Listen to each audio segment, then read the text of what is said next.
Greetings, I'm Professor K, and in this short video presentation we're going to see how we go about joining a Windows 10 machine to a 2016 domain.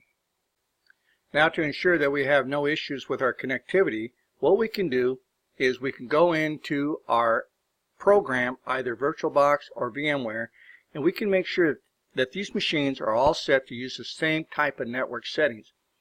Now, for this particular lab, I've decided to go ahead and use the host-only adapters.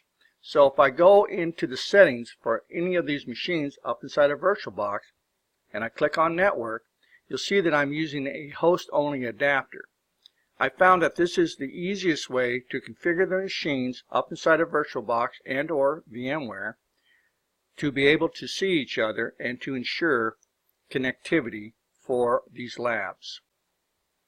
In VMware, we can do the same thing. We just go into our program, and from the left management console window, we right click and we're going to select settings on any of the machines we want to configure.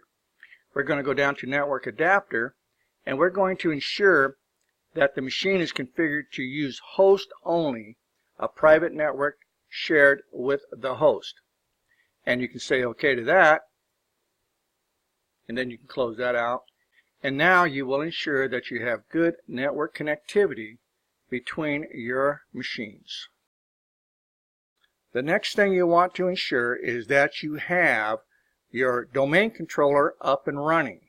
Now, we have already configured this with the correct name and the correct IP address for this particular network. As we've seen in our previous video, I have configured this machine with a networking IP address of 192.168.145, and I gave it a host IP of 10. I'm now ready to join this Windows 10 machine to the same network, so I'm going to have to configure its IP addressing to the same network of 192.168.145, and I'll have to give it a host IP from the range that I reserved for my workstations between 30 and 254. For my Windows 10 machine to join this domain, it must be able to resolve the domain name to an IP address. To do this, it needs DNS. When we configured this domain controller, it installed DNS automatically. And we can go to Tools, we can go to DNS, we can open this up, and I will show you the A record or the host record for this machine. So once you're up inside of the DNS Manager console, you can just go to Forward Lookup Zones, and you can go down to your domain, click on that, and you look over here in the right window pane, and you will see that there's a host record that points over to 192.168.145.10. Now that's how it's going to find the domain controller. But it also needs to be able to find records for the LADP server, Active Directory, and a whole bunch of other things that it needs to know about so that the Windows 10 machine can easily join the domain.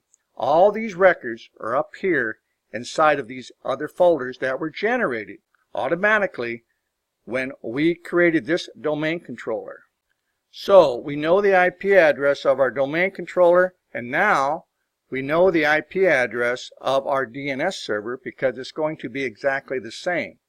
This is the IP address of both our domain controller and our DNS server.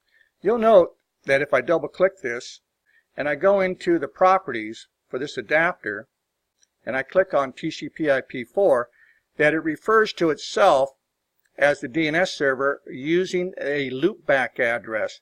This address is strictly local on this domain controller. It has no presence on the network at all. Its network presence is this IP address right here.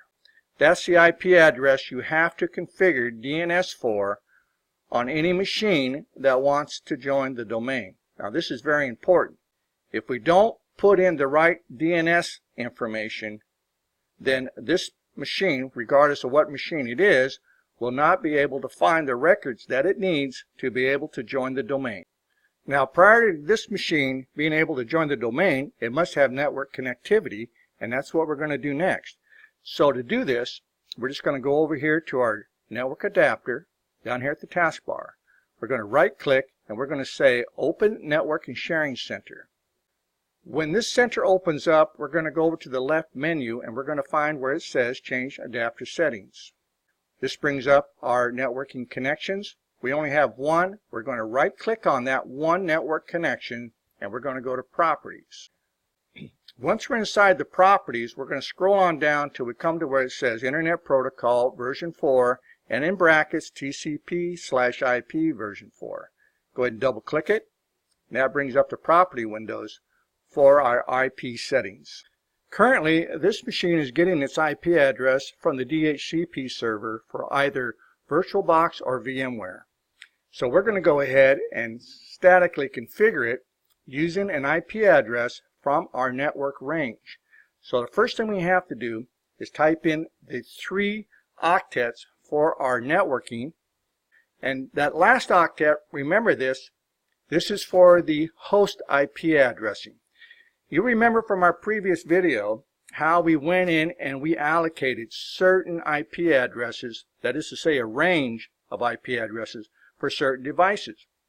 We set aside a range of .30 all the way up to .254 for all of our workstations. So I'm going to use that first available IP address for my workstations. I'm going to hit Tab, come on down. Now the default gateway would normally be the IP address for the internet interface of our firewall, but we don't have a firewall.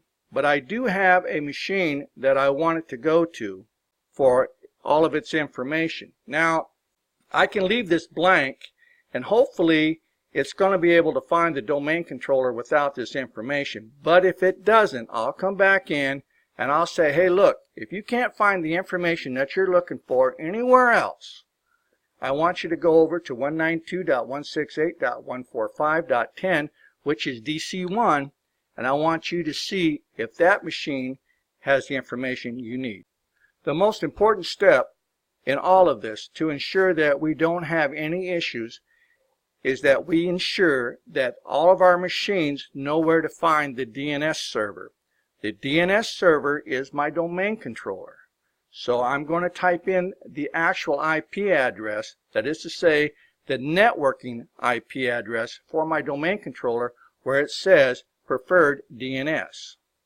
So when this machine gets ready to join the domain, it knows exactly where to go to find all the records that it needs so that it can get the information. Now once we have ensured that all the information for these TCP/IP settings are correct, we just say OK. We say OK. Close out our networking connections. Close out our network and sharing center. So we're now ready to test for connectivity between our Windows 10 machine and our 2016 domain controller. Now to do this, I'm just going to bring up a command prompt. I'm going to type in CMD in the search. I'm going to select command prompt, double click it, brings it up. Now I'm just going to type in ping 192.168.145.10. Now you'll remember that this is the IP address for our domain controller. We'll go ahead and hit enter and you'll see that I get positive replies back. So we do know that we have connectivity between this Windows 10 machine and my 2016 domain controller. By performing this simple ping between these two machines, you will be able to save yourself a couple of hours of hard troubleshooting. Just ensure you have connectivity and then everything else will fall into place. So we have confirmed that we do have our TCP/IP settings correct. We do have connectivity, and now we're ready to join this Windows 10 machine to our 2016 domain. Now to do this, I'm going to go to Start, and I'm going to go to Control Panel, and I'm going to go down here where it says System. Now you can also type System into the search bar, and you can bring that up as well. Now this is the legacy system configuration utility that we've seen in the past, but this is how we're going to connect this Windows 10 machine to our 2016 domain. First thing we're going to do is go over here and we're going to click on where it says Change Settings. Now before I get too far along, I want to make sure that I go ahead and have a name that I want for this machine so that when it's up inside of Active Directory, I will be able to recognize it. To do this, I'm just going to click on the Change button. Now I can change the name of the machine. So this is all part of your naming convention. So you want to make sure that you identify machines based on one of the three criteria, either location, job, or function. So I'm going to go ahead and say that this machine is part of Human Resources. It's a Windows 10 machine and it's part of Human Resources, and it is the first machine to install inside of Human Resources. So I'm going to call this machine Win10-HR01. It's a Windows 10 machine. It's located in HR, and it is the first machine that I have brought up inside of that department. I'm now ready to join this machine to the domain, so I'm going to select the radio button for domain.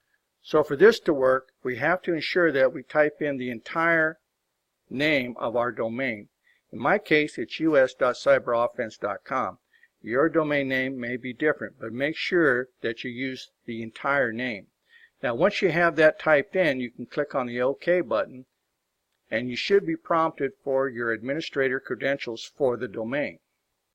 So I've typed in administrator and the password for my domain administrator account.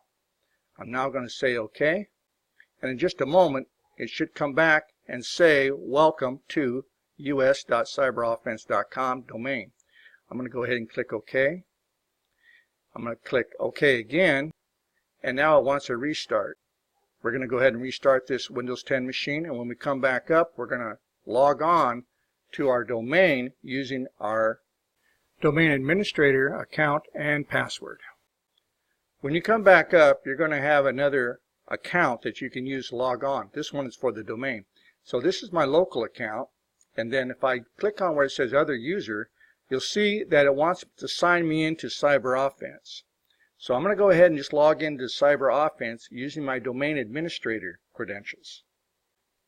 To log on to a domain from this Windows 10 machine, and I have to tell it that I want to log on to a domain, I'm going to have to type in the domain name up here like so, and give it a backslash like so.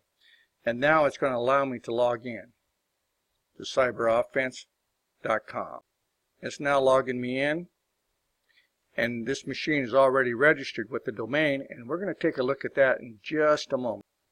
So the first time you're going to log a Windows 10 machine into your domain, it has to pull down all the policies, and it has to configure the machine to be a member of the domain. So that's why it's going to take you just a little bit longer than normal to log on. We're now back over onto the domain controller itself, and so I want to show you exactly what happened when we joined that Windows 10 machine to the domain. So we can go to Tools, and we can go to Active Directory Users and Computers. Now up here inside of Active Directory Users and Computers, we're going to open up our domain, and we're going to go to the Computers folder. And you'll see here that the machine has registered itself up inside of Active Directory. Now you can go to the properties of the machine just by double clicking it. Now there's a bunch of tabs over here. We'll go through these real quick. First of all, the operating system, it tells you that it's a Windows 10 education version. And we also have the members of, the machine is the members of the computers up inside of CyberOffense. Under the delegation, you can do what you want with this machine as far as delegating it. The location, you can tell it that it's up inside of HR, so I'll go ahead and do that. I'll say it's located up inside of HR. But you can put in as much information as you deem fit. You can also assign this machine to be managed by someone. And you can also go in and configure the dial-in permissions. There are organizations that still use a modem and allow their workers to dial in to get access to servers and applications. So we're going to go ahead and close this out. And now let's go take a look at DNS. So I'm going to go over here to my tools, open up DNS, and you'll see that when we go into the forward lookup zone, and we go to our lookup zone, our forward lookup zone for CyberOffense, that we have a record now for our Windows 10 machine. This is so that anyone else who's looking for this Windows 10 machine on this particular network can find it using DNS. That's going to conclude this short video presentation on how we join a Windows 10 machine to a 2016 domain. Now, if you have any questions or concerns about any of the material that was covered in this video or the lab, please don't hesitate to reach out and contact your instructor, and I'll see you in my next video.